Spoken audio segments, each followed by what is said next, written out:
জানতে হবে। আপনি আমাকে একটা পয়েন্ট যদি দেখাতে পারেন এই প্রোগ্রামে আমি ২ হাতে খুঁজে শারমিন আপা আপনি জিতেছেন। যদি তা না হয় উল্টাটা হবে যে আপনি আসলে উত্তরটা দিতে পারেন।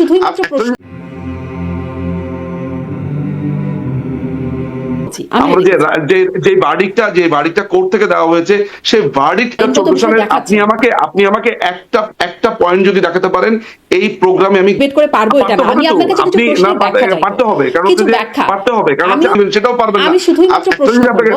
আমি শুধু প্রশ্ন করব আপনি আমাকে স্পষ্ট করেন। আমাকে একটু প্রশ্ন ঠিক আছে আমি উত্তর দিব ঠিক আছে আমি উত্তর দিব কিন্তু উত্তরটা আপনি নেবেন তো উত্তরটা একসেপ্ট করতে পার্টি কোর্টে গেছে কোর্ট তখন বলেছে যে এটা আমার জন্য খুবই বিস্ময়কর এটা যে জনগণই সকল ক্ষমতার উৎস এইটার সাথে জন্য কোর্টে গেছে কোর্ট রায় দিয়েছে যে তত্ত্বাবধায়ক সরকার অসাংবিধানিক।